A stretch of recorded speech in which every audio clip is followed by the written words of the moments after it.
saya Yulia Lukito, biasa dipanggil Lia.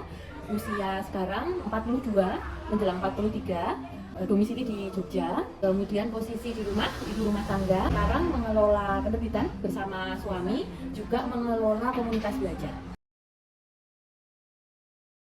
Definisi sukses, menurut saya ya, kalau saya pribadi mungkin penilaiannya yang utama bukan materi, tetapi lebih kepada satu kita bisa melakukan hal-hal yang kita suka. Barangkali itu dan sejajar dengan itu adalah apa yang kita kerjakan itu adalah hal yang juga memberi, yang berguna bagi orang lain, bukan hanya berguna bagi diri kita sendiri. Baru setelah itu tentu kalau dalam pandangan pribadi saya, materi itu adalah hal yang maksudnya tidak bisa disangkal juga bahwa itu diperlukan kayak gitu. Nah, itu adalah konsekuensi. Kalau dari sisi itu barangkali pandangan umum sukses yang dipandang masyarakat secara kolektif gitu, secara umum adalah hal-hal yang kelihatan mungkin ya, barangkali misalnya bisa punya rumah misalnya, atau punya kendaraan, atau hal-hal lain yang berkaitan dengan materi yang terlihat gitu. Nah, kalau saya sendiri barangkali hampir mengabaikan hal-hal tersebut yang kemudian secara objektif orang itu menilai seperti itu, apakah itu berdasarkan pemasukan atau apa yang dimiliki. Itu barangkali saya termasuk yang cukup mengabaikan itu. Walaupun saat ini saya katakanlah pemilik gitu ya, di penerbitan maupun komunitas kayak gitu, tetapi secara material katakanlah kendaraan itu saya udah lama gak ganti kayak gitu, pakai motor aja terus gitu. Barangkali kalau dipandang secara umum itu tidak termasuk kategori sukses kayak gitu. Nah, maka pandangan saya lebih ke subjektif dan kelompok kecil mungkin ya. Saya bersama beberapa teman-teman yang mempunyai pandangan serupa itu memandang bahwa sejauh ini hal-hal yang kami lakukan ini adalah hal yang benar, kemudian hal yang bisa berguna bagi orang banyak. Juga secara umum itu hal-hal yang kami yakini benar. Katakanlah seperti di komunitas maupun di penerbitan ini, kami menerbitkan buku-buku yang memang kami dalam tanda kutip sukai dan kami anggap bermutu, walaupun barangkali itu tidak selaris buku-buku yang laris dibaca di webtoon atau di situs-situs kayak gitulah ya gitu kan. Penilaiannya beda. Atau di komunitas belajar kami mengajarkan bahasa asing gitu ya, atau bahasa daerah dengan cara-cara yang tidak menjanjikan anak-anak itu bisa mendapat nilai bagus di sekolah. Tapi kami yakin bahwa hal itu benar untuk dilakukan karena anak-anak akan mendapat skill yang mereka perlukan kelak untuk bertahan hidup dan untuk bisa memberi juga untuk orang lain. Nah, barangkali seputar itu pandangan saya secara subjektif dan mungkin jika dibandingkan oleh penilaian objektif orang pada umumnya. Perbedaan yang paling terasa itu adalah dulu dan sekarang itu bilangnya. Sekarang itu sudah jauh lebih fokus, lebih tahu saya itu tracknya di mana gitu. Jadi jalannya nggak gerambyang, nggak kemana-mana, lebih ke kayak gitu. Kalau tentang skill tentu secara umum pasti skillnya berkembang seiring dengan pengalaman kayak gitu, pasti itu secara otomatis berkembang. Kemudian tetapi yang saya paling rasakan adalah saya merasa saya tahu sekarang apa yang saya lakukan dibanding ketika dulu awal-awal bekerja, walaupun saya tahu dulu minat saya apa, karena dulu sebelum bekerja membangun sendiri ini, dulu bekerja juga sebagai pegawai, sempat jadi guru playgroup, terus kemudian sempat kalau dulu kan ada pengetikan kayak gitu ya, itu ada, terus kemudian sempat jadi tenaga marketing di penerbitan kayak gitu. Itu masih sambil mencari, lebih kepada masih bingung sebenarnya aku ini sukanya apa ya, yang mau tak aku tekuni apa kayak gitu. Perbedaan yang paling mencolok itu sekarang lebih mantep gitu. Iya sih, sangat berpengaruh. Dan itu pun baru saya sadari akhir-akhir ini gitu.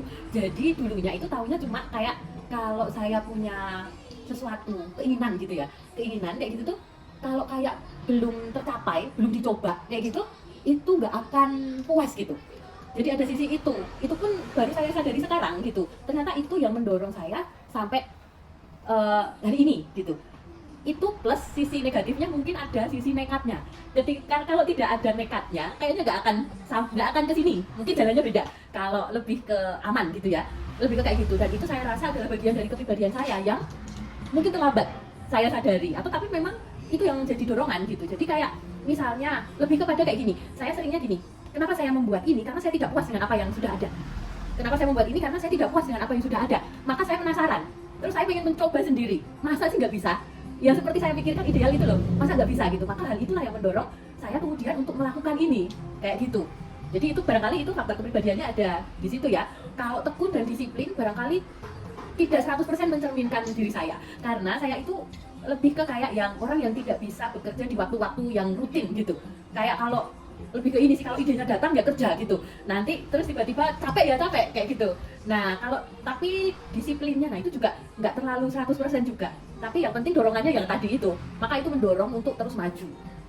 Entahlah, nggak tahu ya maju kemana gitu, yang penting ada dorongan, rasa penasaran. Terus kalau semacam kalau nggak membuktikan itu belum puas aja, nanti kalau setelah melakukan kemudian terbukti A atau B baik berhasil maupun gagal ya sudah, nanti akan menerima. Sebenarnya berbagai macam tantangan itu lebih terasa saat punya usaha sendiri, karena bebannya memang cenderung lebih berat ya, karena ada tanggungan karyawan, ada tanggungan berbagai macam tanggung jawab yang saya merasa kayak lebih berat dibanding ketika jadi karyawan kayak gitu. Itu macam-macam, dan ada benturan-benturan misalnya dengan peraturan pemerintah, dengan apa kayak gitu, dan pasti itu kayak memang bikin stres sih. Ada hal-hal yang kayak sebenarnya saya secara ideal itu tidak bisa menerima kayak gitu, kayak apa ada peraturan yang ini kenapa diterapkan seperti ini, tapi mau tidak mau kita harus mengikuti kayak gitu-gitu. Itu memang bikin emosi sih.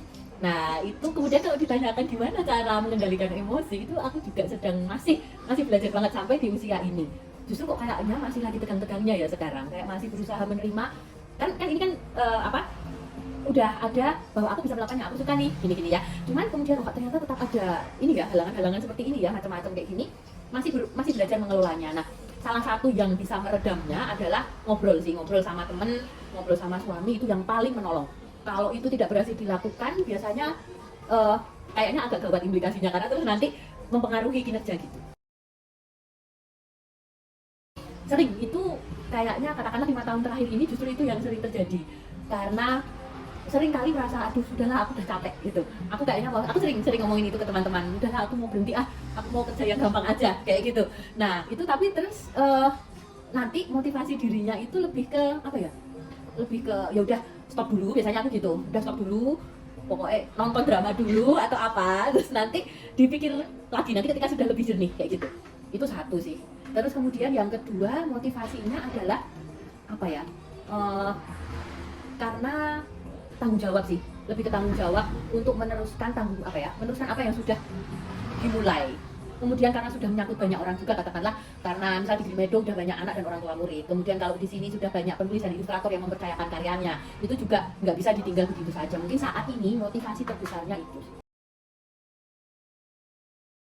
Jadi caranya memang aku nggak tahu apakah ini baik atau tidak, tetapi semua itu jadi ibu rumah tangga, penerbit, kemudian ada komunitas belajar, dan kadang-kadang ada hal lain yang aku kerjakan seperti ada pelatihan atau menulis.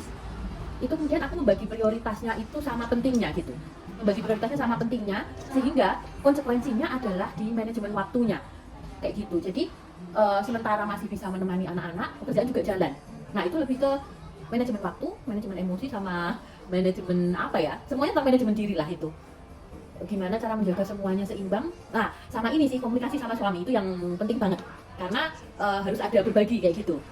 Nah itu adalah mungkin salah satu keuntungan wira swasta gitu ya, tapi nggak juga, karena kemudian ketika misalnya orang yang bekerja dari pagi sampai jam tertentu itu juga ada enaknya sendiri. Misalnya suami istri itu dua-duanya bekerja dari jam 7 sampai jam 3 misalnya, dua-duanya. Kemudian jelas bahwa nanti anaknya titipkan dulu ke daycare misalnya, setelah itu pulang udah full buat anaknya. Tapi kalau saya sama suami beda, pokoknya pontang-panting, gue nggak ada, jam kerja itu nggak ada. Jadi dari pagi sampai malam, ya itu di mana lowong itu untuk kerja, kemudian di mana waktunya untuk anak, antar jemput sekolah, ya itu dipakai. Jadi ruwet sebenarnya. Nah itu kembali ke kitanya sendiri, manajemen dirinya sama waktunya kayak gimana gitu sih. Puasa aja sih, udahan.